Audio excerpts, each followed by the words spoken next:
함께 은혜 나누실 하나님의 말씀은 창세기 16장 1절로 6절 말씀입니다. 아브라함의 아내 사레는 출산하지 못하였고 그에게 한 여종이 있으니 애굽 사람이요 이름은 하갈이라.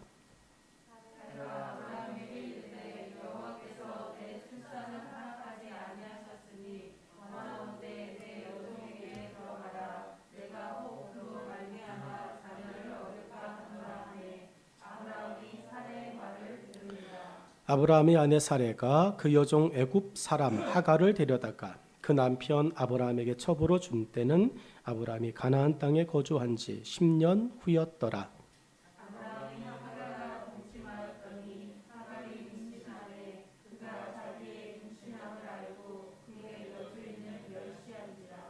사레가 아브라함에게 이르되 내가 받는 모욕은 당신이 받아야 옳도다. 내가 나의 여종을 당신의 품에 두었거늘 그가 자기의 임신함을 알고 나를 멸시하니 당신과 나 사이에 여호와께서 판단하시기를 원하노라. 아브라함이 사레에게 이르되 당신의 여종은 당신의 수중에 있으니 당신의 눈에 좋은 대로 그에게 행하라 하매 사레가 하갈을 학대하였더니 하갈이 사레 앞에서 도망하였더라. 아멘. 함께 읽은 본문의 말씀을 가지고 지난주에 우리 이어서 흔들리면 안 되는데 두 번째의 말씀을 함께 나누도록 하겠습니다. 믿음의 삶에서 현실은 무시할 수 없는 부분입니다. 여러분에게 예수님을 따라 살아가는 믿음의 삶 속에서도 현실은 늘 우리가 예의주시해야 되는 일임은 맞습니다. 현실을 무시하고 전적으로 믿으셔야 됩니다. 맹목적으로 믿으셔야 됩니다. 라고 강조하는 것도 모순이기 때문에 그렇습니다. 예수님도 현실을 인지하셨습니다. 배고프시면 배고프다고 말했습니다. 마음이 힘드시면 힘들다고 이야기했습니다. 울고 싶을 때 예수님 우셨습니다. 여러분, 예수님께서도 다분히 현실 안에서 그의 모든 것들을 행하셨어요. 그래서 현실을 무시하라고 말하는 것은 맞지 않습니다. 그러나 그 현실 속에서 우리가 가지고 있는 믿음으로 그 모든 현실을 재해석하고 그 속에서 하나님이 원하시는 것이 무엇일까? 이렇게 찾아가는 작업이 우리에게 필요한 줄로 믿습니다.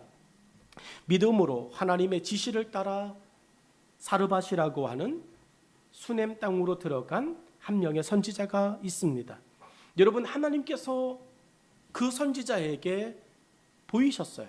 그리고 말씀하셨습니다. 사르밧이라고 하는 동네에 들어가 한 여인의 집으로 가라. 여러분, 그것을 듣고 그 선지자 엘리야는 갔을 뿐이에요.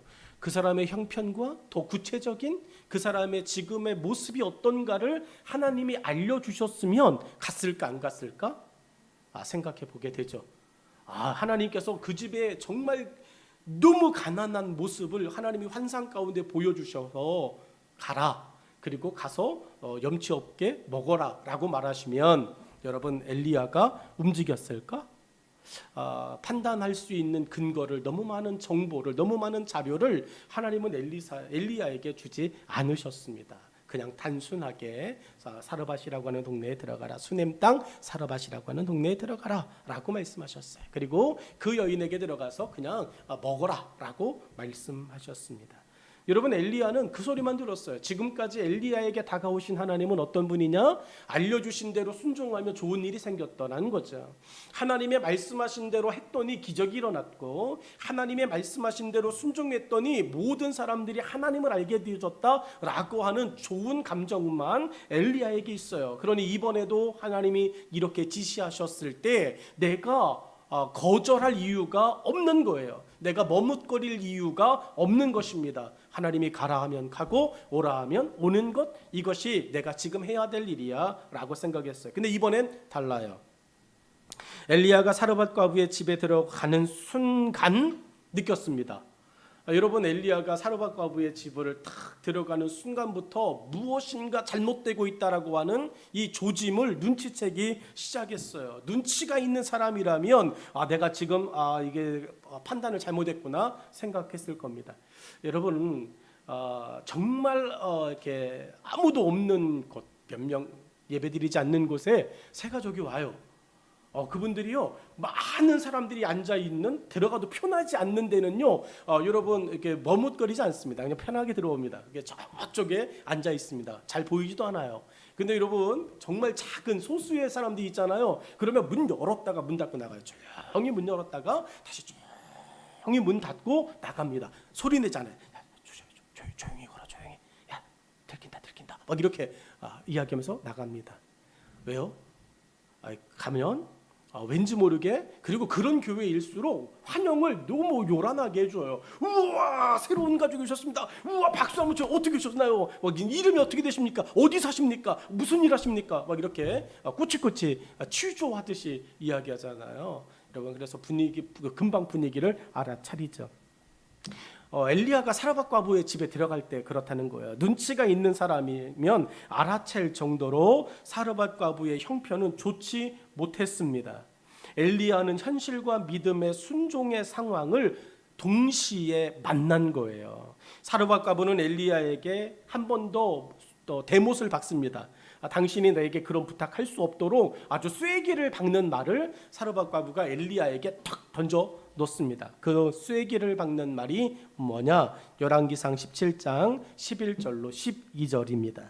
그가 가지러 갈 때에 엘리야가 그를 불러 이르되 청하건대 내 손에 떡 한 조각을 내게로 가져오라. 누가 엘리야에게 말한 거예요?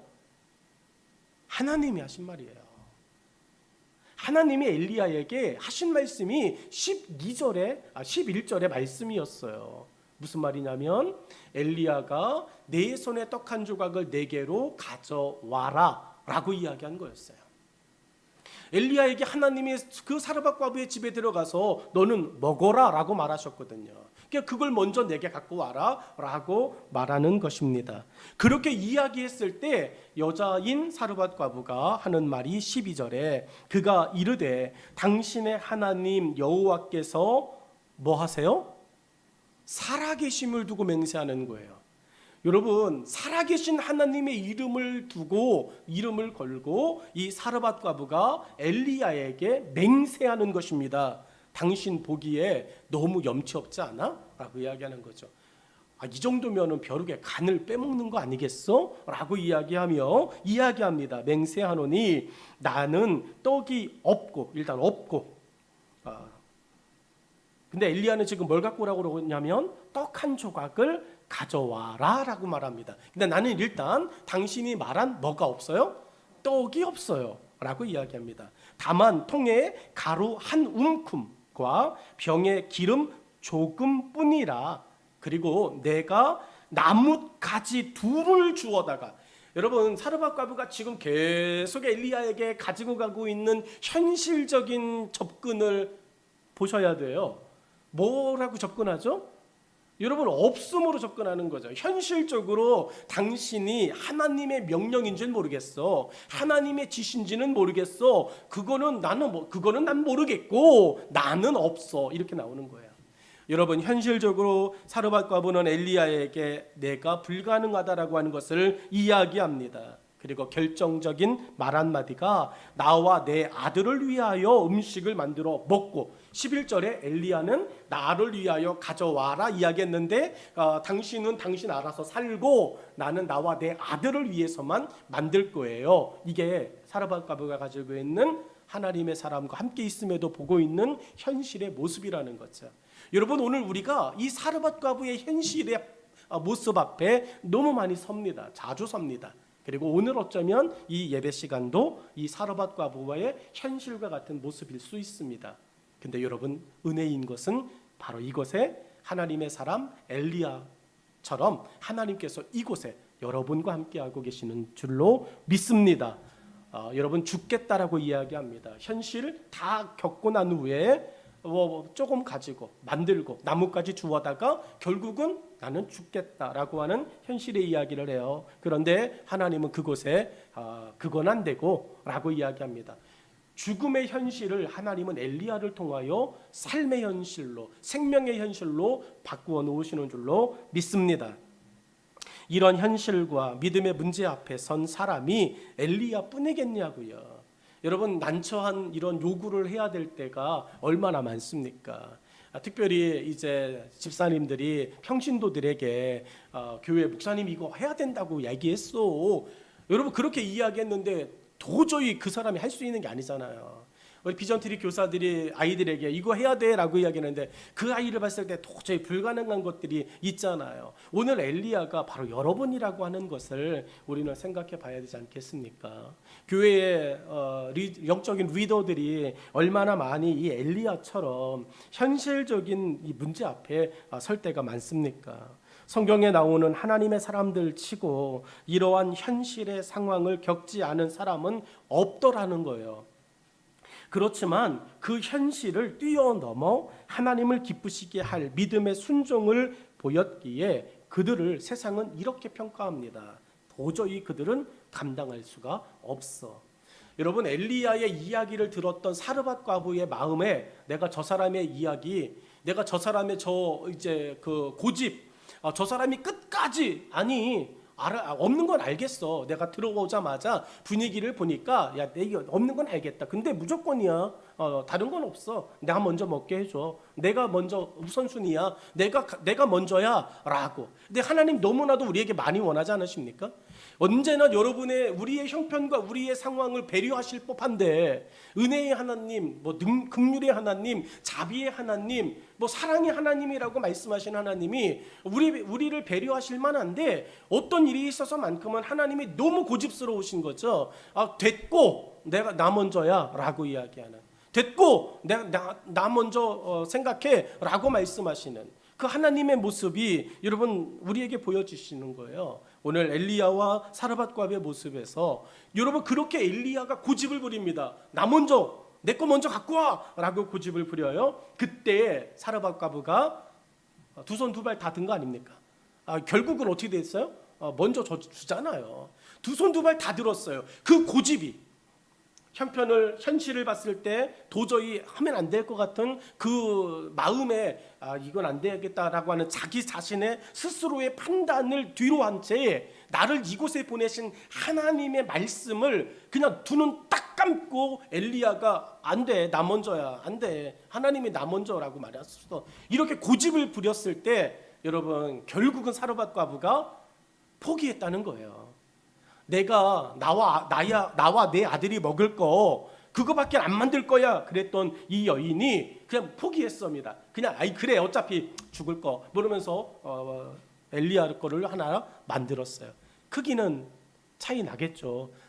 그냥 손가락 하나만 하든지 손톱만 하든지 아무튼 한 조각 작은 조각 주면 되니까.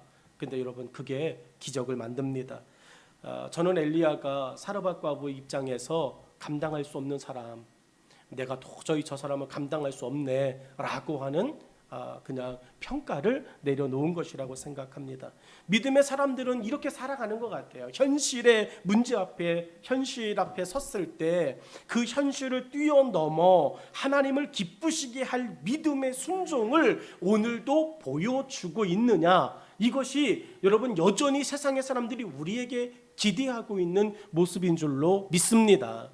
여러분 히브리서 11장 26절로 38절 속엔 이렇게 기록해요. 36절로 38절 속에는 이렇게 기록합니다. 또 어떤 이들은 조롱과 채찍질 뿐 아니라 결박과 옥에 갇히는 시련도 받았으며 돌로 치는 것과 톱으로 켜는 것과 시험과 칼로 죽임을 당하고 양과 염소의 가죽을 입고 유리하며 궁핍과 환난과 학대를 받았으니 이러한 사람은 세상이 감당하지 못하느니라. 그들이 광야와 산과 동굴과 토굴에 유리하였느니라 라고 말합니다.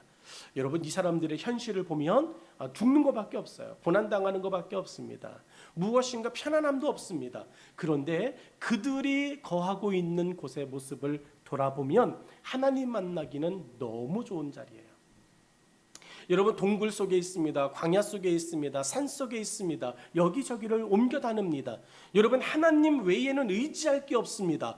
여러분 그들이 모든 것들을 빼앗겼어요. 모든 것을 잃어버렸어요. 그런데 그들의 가슴 속에, 그들의 마음 중심 속에 여전히 살아 존재하시는 하나님, 그들은 하나님 만남에 견딘 거예요. 하나님 만남의 현실의 삶을 하나님 위주로 하나님 의지하며 견디어 나가고 있는 것입니다. 본문에 아브라함과 사례의 모습에서 흔들려서는 안 되는데 라고 하는 조마한 마음을 갖고 두 사람의 행동을 지난주에 이어 우리 함께 나눌 것입니다. 아브라함과 사례는 과연 어떤 결정을 할 것인가, 그리고 그들의 결정에 하나님은 어떤 반응으로 그들을 믿음의 도구로 사용하실까, 이 두 가지의 궁금함을 가지고 우리 함께 또 본문을 볼 거예요. 여러분 지난 시간 우리 첫 번째 말씀의 이슈로 너무 쉽게 자기의 생각을 고집하지는 않았습니까? 라고 함께 나누었습니다. 여러분이 하나님의 은혜 안에서 살아갑니다. 현실 앞을 만납니다. 근데 그 현실을 만날 때마다 여러분 우리는 현실을 고집합니다. 너무 쉽게 자기의 생각을 하나님 앞에 이래서 못하고 저래서 못하고 이래서 어렵고 저래서 힘듭니다 라고 고집을 부립니다. 여러분 말은 하늘이에요. 비 하나 온 적이 없습니다. 그런데 하나님이 뜬금없이 노아에게 임재하셨습니다. 그리고 노아에게 하나님이 말씀하십니다. 야, 날씨 좋지. 이런 날에는 놀러 가는 거야. 이런 날에는 가족과 함께 또 동네 사람들과 함께 파티를 여는 거야. 그리고 나를 설명해 라고 이야기하시죠. 사람들이 그러면 좋아할 거야. 네가 가지고 있는 것들을 좀 넉넉하게 여유 있게 이제 음식을 준비해서 사람들을 많이 초대하고 하나님이 하신 거예요. 이렇게 말하면 사람들이 정말 나에 대해서 좋은 마음을 가질 거야. 이렇게 말씀하시는 게 아니에요. 하나님이 현실적으로 맞지 않는 하나님의 현실을 이야기합니다. 여러분 내가 보는 내 현실에는 맞지 않아요. 그런데 하나님이 보시는 하나님의 현실에서는 맞는 거예요. 타락한 인생들, 타락한 사람들이 이 땅에 관영한 것입니다. 하나님께서 이 세상을 바라보셨을 때 기쁨이 사라진 거예요. 하나님의 현실로는 맞는 거죠. 노아에게 방주를 지어라가 내 현실에서는 맞지 않지만 하나님의 현실에서는 지극히 맞는 거예요. 그러면 여러분 노아는 하나님 앞에 자기 생각을 고집해야 되죠. 하나님 비가 온다고요? 이것도 이 세상을 덮을 만큼의 홍수가 내린다고요? 아이고 맞는 말을 하세요. 내 나이 500이거든요. 근데 내가 500년 동안 사는 동안 그런 비는 단 한 번도 내린 적이 없습니다 라고 이야기하죠. 그러면서 불가능합니다 라고 이야기합니다. 맞아요? 말하지 않아요. 노아는 500년 동안 자기가 한 번도 경험하지 못했던 현실의 이야기, 근데 그 현실의 이야기를 가지고 하나님의 말씀에 고집하지 않습니다. 여러분이 지금까지 살아오는 인생 동안 경험했던 내가 경험한 일들 속에서 벌어지지 않은 일들일지라도 하나님께서 하시겠다라고 하시는 말씀에 감동이 있다면 그 말씀은 반드시 이루어지는 일인 줄로 믿습니다. 너무 쉽게 현실 앞에서 내 생각을 하나님께 고집하고 있는 것, 이것은 믿음에 옳지 않은 것이에요. 오늘 사례가 그 모습을 보여주었다고요. 출산하지 못한 것 하나님 때문, 이렇게 이야기합니다. 그리고 출산하고 싶냐? 자녀를 낳고 싶냐? 그러면 가능성 있는 사람을 찾는 거야. 오늘 우리가 그런 사단의 도전과 대안에 이렇게 또 속아 넘어갈 때가 얼마나 많은지 모릅니다. 사단이 우리에게 현실적인 대안들을 제시할 때마다 그 현실적인 대안이 옳은 것처럼 우리가 또 생각하고 빠져들어갈 때가 많습니다. 여러분 그럴 때 우리 앞에 하나님께서 허락하신 영적 지도자와 영적 믿음의 사람과의 만남을 위해서 저와 여러분이 기도할 수 있기를 주의 이름으로 축원합니다. 여러분 두 번째 오늘 이슈가 2절로 3절의 이야기예요. 우리 2절로 3절의 말씀을 같이 한번 합독하도록 하겠습니다. 2절과 3절입니다. 시작. 사레가 아브라함에게 이르되 여호와께서 내 출산을 허락하지 아니하셨으니 원하건대 내 여종에게 들어가라. 내가 혹 그로 말미암아 자녀를 얻을까 하노라 하매 아브라함이 사레의 말을 들으니라. 아브라함의 아내 사레가 그 여종 애굽 사람 하갈을 데려다가 그 남편 아브라함에게 첩으로 준 때는 아브라함이 가나안 땅에 거주한 지 10년 후였더라. 아멘. 여러분, 사레의 이야기와 아브라함의 이야기와 이제 또 등장하는 새로운 인물 한 명이 등장하는데 하갈이라고 하는 이름입니다. 여러분, 사레는 아브라함에게 무턱대고 이야기한 게 아니에요. 사레의 이야기, 세상의 이야기, 사단의 이야기는 우리에게 뜬금없이 이야기하지 않습니다. 사단은 우리에게 여러분 정말로 그냥 와가지고 말로 되지 않는 엉터리로 이야기하지 않아요. 얼마나 우리가 넘어갈 수밖에 없는 현실적인 이야기들로 우리에게 다가와서 이야기하는지 정신 안 차리면 다 넘어가요. 다 속아 넘어갑니다. 현실에 합당한 이유들을 믿음으로 순순히 받아들이지는 않았습니까? 여러분, 현실에 합당한 이유들을 우리 가운데 보여줄 때마다 우리가 그것들을 그냥 순순하게 그냥 한 번도 이겨볼 생각, 기도할 생각, 말씀으로 살펴볼 생각하지 않고 받아들이지는 않았는가라고 하는 거죠. 오늘 우리의 신앙과 우리의 삶에서 이 두 번째의 이슈가 너무 자주 빈번하게 벌어집니다. 사례는 현실에 의한 어쩔 수 없고 이해가 되는 이유를 대면서 아브라함에게 다가갑니다. 그러니까 믿음의 사람의 대명사, 그리고 현실의 사람의 대명사. 여러분, 현실과 믿음이 지금 사레와 아브라함을 인물화하여 오늘 보여지고 있는 거예요. 오늘 그 현실이 믿음에게 다가가는 것입니다. 그리고 현실이 믿음에게 이야기합니다. 야, 네가 생각해도 이게 말이 되냐? 첫 번째 이슈가 뭡니까? 하나님이 말씀으로 세상을 창조해. 야, 이게 말이 되냐? 진화되어진 거야. 진화로 이렇게 되어진 거야. 증거 자료를 뒤로 이렇게 제시합니다. 이렇게 해서 이렇게 바뀌어져 가는 거야. 현실적으로 생각하면 그게 말이 되어지는 것 같아요. 그렇지. 어떻게 그게 만들어지겠어? 그런데 전혀 말이 되지 않아요. 여러분, 하나님은 분명히 이 세상을 하나님의 말씀에 의하여 창조한 줄로 믿습니다. 원숭이는 그때부터 원숭이고 지금도 원숭이며 앞으로도 원숭이일 수밖에 없습니다. 사람의 형태와 사람의 외모와 사람의 기술과 사람의 지식은 그때마다 더 하나님이 영성을 불어넣으시고 하나님의 창조적인 영감과 지혜에 의하여 더욱더 지혜로워질 수 있어요. 누가 지혜로워요? 하나님을 경외하는 사람이 지혜로움을 얻게 될 줄로 믿습니다. 여러분, 그렇게 현실이 미래에게 다가가는 거예요. 아브라함에게 서서히 이제 사레가 하는 말이 이제 있습니다. 아브라함이 사레 이야기를 들어요. 2절에 아브라함은 한마디 대꾸하지 않아요. 이 정도 되어지면 문제가 심각한 거 아닙니까? 여러분, 이 정도 되어지면요, 이 믿음의 사람 아브라함은 이미 다 넘어간 거예요. 사례가 이렇다 저렇다 계속적으로 현실적 자료를 들이댈 때마다 우리는 그때에 하나님의 말씀의 검으로 믿음으로 여러분 그 현실의 이야기들을 이렇게 또 도려내고 그 속에서 하나님의 은혜와 하나님의 믿음을 꽃피워야 될 줄로 믿습니다. 예수님 충성되어진 제자라고 이야기하는 베드로를 만났습니다. 예수님께서 나 이제 죽을 거 갈 거야. 나 이제 죽는 날이 점점 다가와 이야기했어요. 여러분, 그때 베드로가 못 죽습니다. 어떻게 감히 누가 예수님을 죽입니까? 이렇게 이야기해요. 그때 예수님이 베드로에게 그래, 너밖에 없다. 너도 아는구나. 죽는 게 얼마나 힘든 일인지, 얼마나 두려운 일인지. 고맙다 베드로야.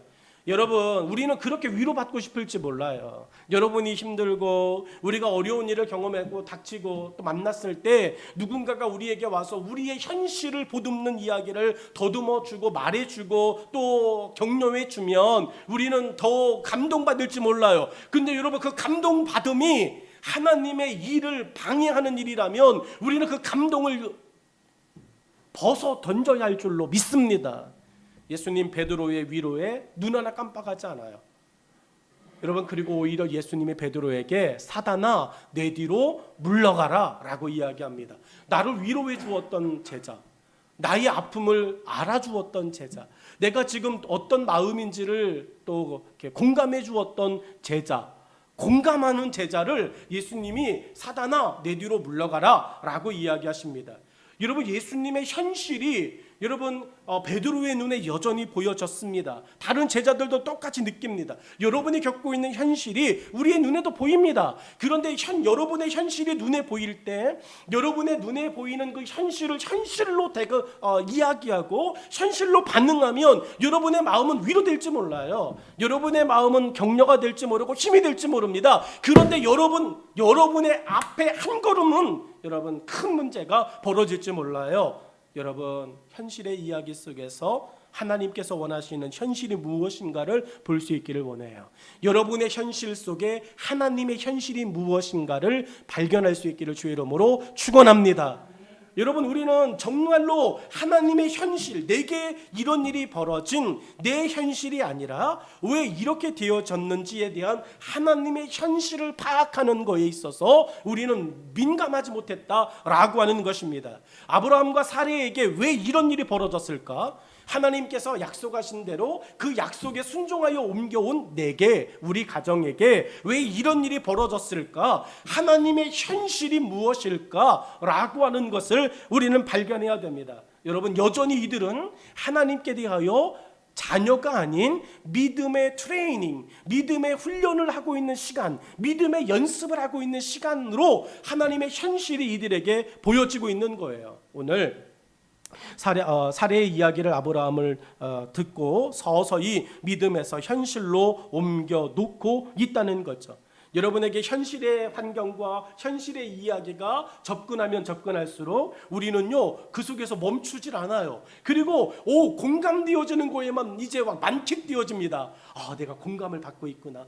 내가 이제 위로를 받고 있구나. 그리고 점점 그 사람에게 귀 기울여요. 그 사람에게 의지합니다. 그 사람을 만납니다. 다 속는 거예요. 여러분 그렇게 귀 기울이고 공감하고 또 그 사람과 만나면 만날수록 여러분 믿음으로부터 벌어지는 거죠. 믿음으로부터는 점점 떨어지는 거예요. 믿음으로부터 점점 멀어지면 여러분 믿음의 감각이 사라져 버리는 것입니다.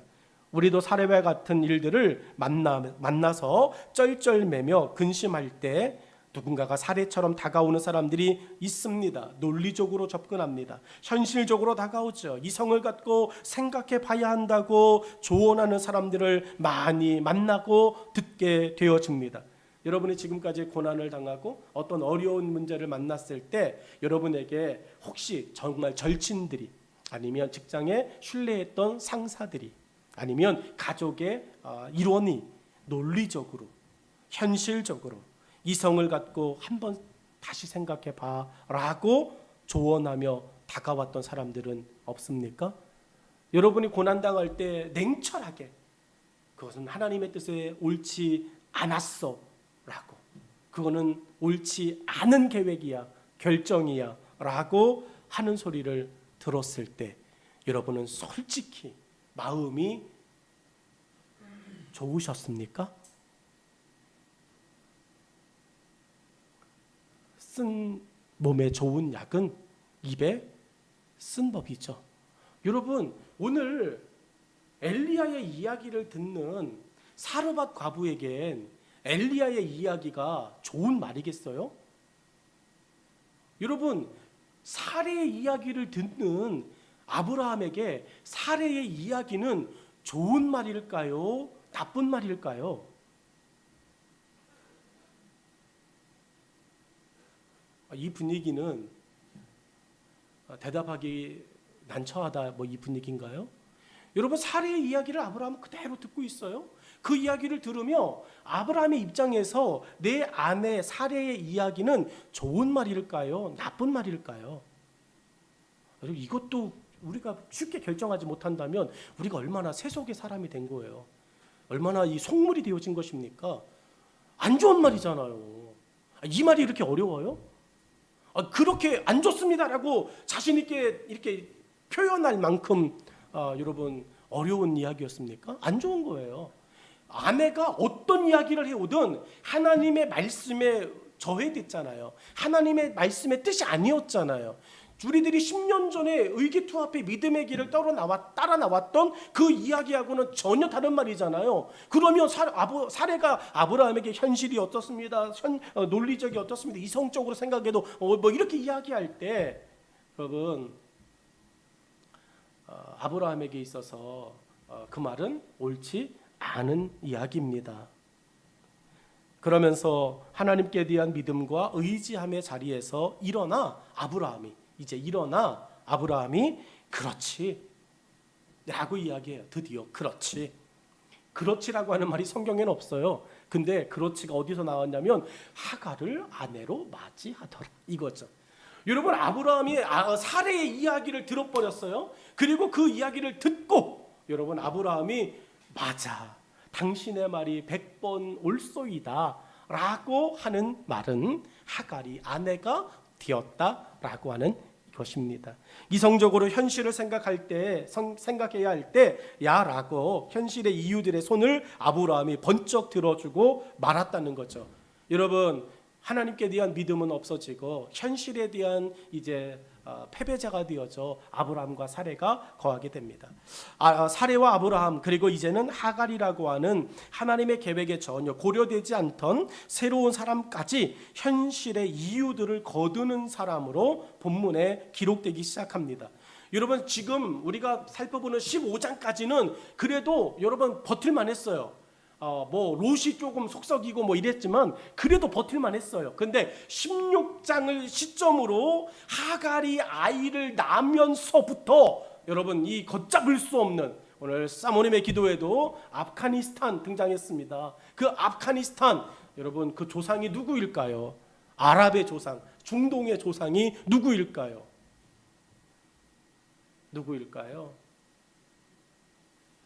이스마엘이죠.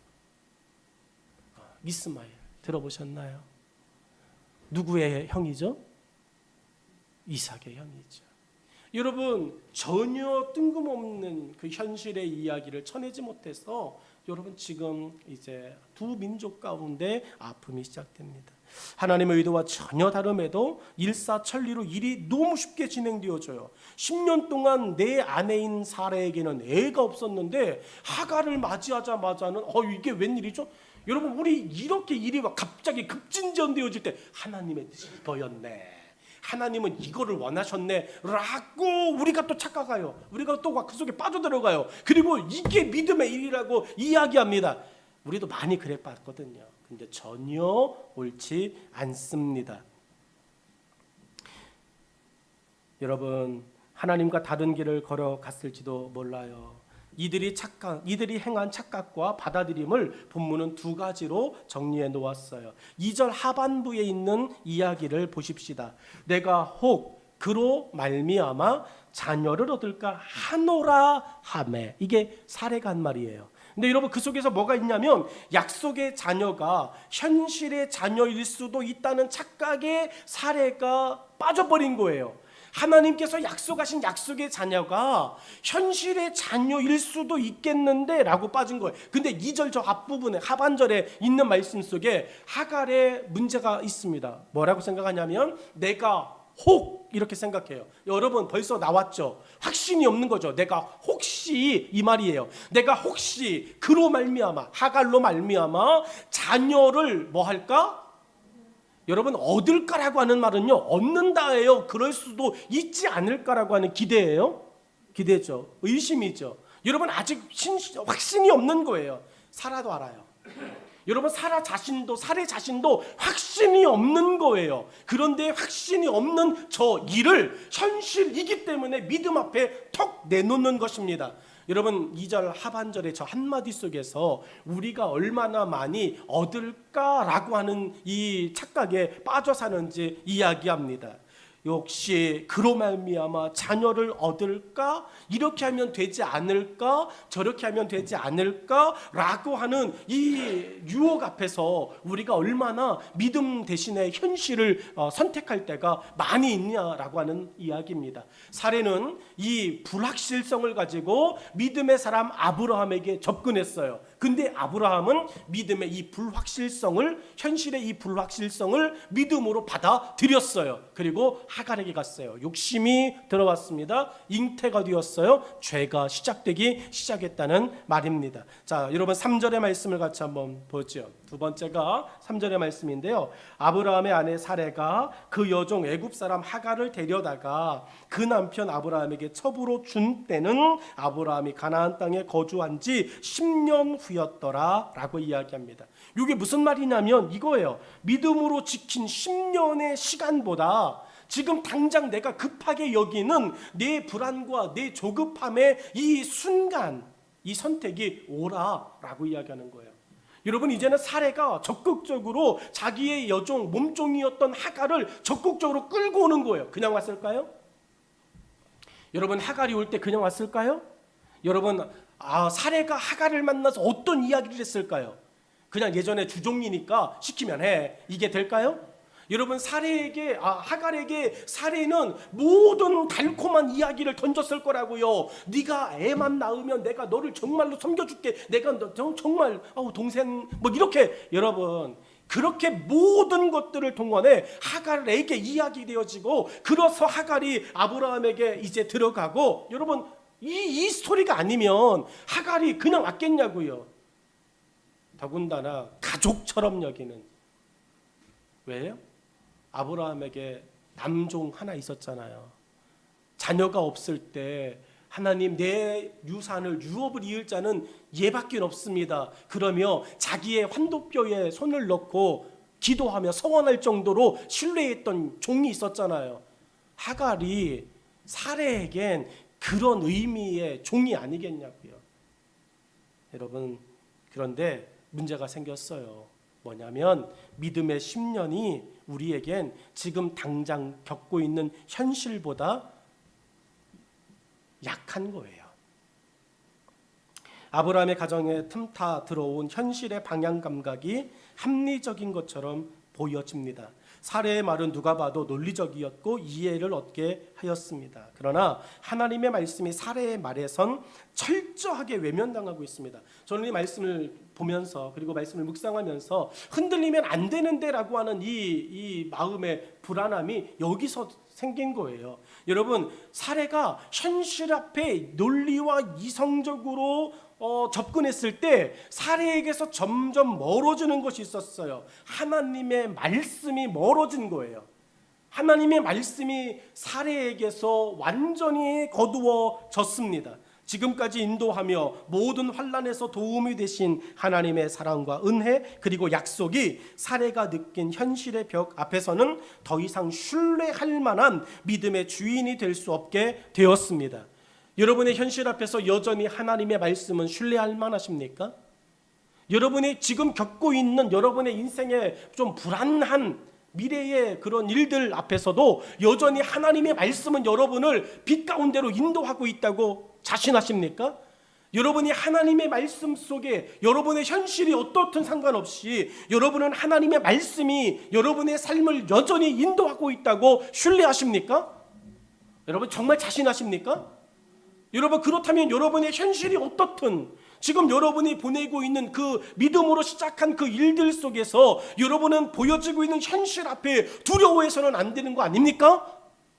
그런데 여러분은 지금 보여지는 현실 앞에서 당장 하루 앞에, 일주일 앞에, 한 달 앞에 남겨진 2021년의 시간 앞에 여러분, 우리는 사례처럼 행동하고 지금 있고 있지는 않습니까? 어떻게 하면 현실을 극복할까? 이 문제를 어떻게 극복할까? 그러며 여러분의 현실적인 대안들을 여전히 바라보며 찾아다니며 여러분 그것을 요구하고 있지는 않습니까? 사례는 우리에게 그거에 대한 이야기를 하는 거예요. 사례가 현실적인 대안들을 찾아 나서는 순간 사례를 인도하신 하나님의 말씀은 철저히 외면당하고 있다. 저는 우리 교회가 현실적으로 어렵다, 힘들다, 현실적인 문제들이 산적해 있다, 괜찮다고요. 왜냐하면 그 현실적인 문제들과 산적함 속에서 우리가 신뢰하고 우리가 믿고 의지하며 기도했던 지난 날처럼 변함없이 하나님의 인도와 하나님의 약속의 말씀을 붙잡고 예수 그리스도의 흔적이 삶의 흔적이 되어지는 스스로를 바라보며 정진해가고 나아가고 살아갈 수 있기를 주의 이름으로 축복합니다. 사랑하는 여러분, 무엇을 의미하는 걸까요? 지금까지 인도하며 모든 환난에서 나를 도우시고 인도하신 그 사례의 삶 속에 사례가 느끼고 있는 이 현실의 벽 앞에서는 더 이상 하나님의 말씀을 신뢰할 수 없다. 이게 도대체 무엇을 의미하는 걸까? 우리가 현실의 이유들을 쉽게 받아들일 때 믿음은 힘을 잃어버린다는 거예요. 여러분에겐 여전히 하나님의 강력한 주권이 있는 줄로 믿습니다. 여러분에겐 세상에 감당할 수 없는 힘이 있고 능력이 있습니다. 그런데 현실을 받아들일 때 되면 하나님의 그 주권과 능력은 힘을 잃어버린다는 거죠. 베드로는 무리를 걷고 싶었습니다. 그리고 믿음으로 예수님께 요청했습니다. 예수님은 베드로에게 말하셨어요. 걸어와라 라고 말합니다. 믿음은 들음에서 납니다. 베드로는 걸어오라는 소리를 들었습니다. 여러분, 여전히 베드로의 현실은 물 위에요. 여전히 배 위에 있습니다. 누가 봐도 불가능합니다. 그런데 베드로는 들었다고요. 걸어와라. 예수님의 허락이 떨어졌습니다. 예수님의 허락을 듣지 않고 간 게 아니란 말이에요. 여러분, 아브라함이 뭡니까? 믿음으로 하나님의 약속을 받고 내가 그렇게 하겠습니다 라고 들음으로 믿음을 실천해 갔던 겁니다. 베드로는 들려온 예수님의 말씀에 대답했습니다. 네, 예수님, 제가 그곳으로 가겠습니다. 베드로는 입으로 시인하였습니다. 그곳으로 내가 가겠습니다. 그리고 물인 거 압니다. 그런데 나는 예수님께로 갈 것입니다. 예수님께로 갈 것입니다가 물인 것을 극복해 놓았습니다. 어려운 거 압니다. 여러분의 현실이 힘든 거 압니다. 그런데 여러분 들려진 대로 여러분이 행동하고 믿음을 굳게 지키면 여러분의 현실은 여러분이 딛고 설 여러분의 디딤판으로 바뀌게 될 줄로 믿습니다. 아브라함과 사례가 잃어버린 것 믿음의 디딤판이었어요. 현실의 문제들이 하나님이 축복하신, 하나님이 약속하신 내 인생의 믿음의 디딤판이야 라고 하는 굳게 섬을 잃어버리게 되어진 것입니다. 물 위로 걷고 있던 자신의 현실을 베드로가 느꼈어요. 베드로는 어떻게 되었습니까? 여러분, 멀쩡하게 잘 걷던 물 위에서 목숨을 위협하는 물속으로 빠져 들어갔습니다. 현실을 직시하는 순간에 같은 현실의 공간에서 우리는 걸을 수도 있고 빠져 허우적거릴 수도 있습니다. 자녀가 없는 10년 동안 견뎠잖아요. 같은 현실이잖아요. 바뀐 게 없잖아요. 하갈이 눈에 보입니다. 나보다 젊네. 가능성이 있겠네. 그 가능성이 아니라 하나님은 내게 약속하셨네라고 하는, 내게 향하신 하나님의 믿음이 더 컸었다면, 하나님의 약속이 내게 있음을 더 의지했다면 현실적인 가능성은 더 이상 능력이 되지 않죠. 허우적거릴 이유가 없습니다. 어떤 것이 하나님이 우리에게 믿음을 주신 이유일까요? 말씀의 결론을 맺습니다. 믿음의 사람의 잘못된 현실 감각으로 엉뚱한 사람 하갈이 하나님의 역사에 새롭게 등장하게 되었습니다. 여러분, 이게 지나가다가 엑스트라 출연한 거예요. 근데 이 엑스트라 비중이 너무 세요. 여러분, 하나님의 사람의 방향 감각이 한번 탁 흔들리고 났을 때 등장한 현실을 딱 잡았더니 이 하갈이 예정에도 없던 성경의 인물로 쭉 출연하게 됩니다. 좋은 인물로 출연하면 좋은데 삭개오처럼 긍정의 인물로 출연하면 얼마나 좋겠어요. 니고데모처럼 출연하면 얼마나 좋겠냐고요. 아리마대 사람 요셉처럼 출연하면 얼마나 좋겠냐고요. 여러분, 이런 사람은 아예 출연하지 않는 게 좋은 거 아닙니까? 하나님의 약속의 자녀 이삭을 괴롭히는 한 민족의 조상으로 출연하는 이 비극, 왜 벌어졌어요? 여러분, 흔들린 아브라함과 사례 때문에 벌어진 일이에요. 하갈은 이러한 은혜를 받기 합당하지 않아요. 그러나 은혜를 누리는 사람이 되고 말았습니다. 그렇다면 하갈은 어떻게 해야 될까요? 여러분, 그렇다면 은혜를 받을 수 없는 사람이 은혜를 받았어요. 하갈은 어떻게 해야 될까? 우리는 예수님이 아니었다면 하나님의 자녀가 되는 은혜를 영원히 받을 수 없는 사람들입니다. 그러나 예수님 때문에 우리는 하나님의 자녀로 은혜의 삶을 선물로 받게 되었어요. 그러므로 여러분, 본문의 하갈은 우리예요, 우리.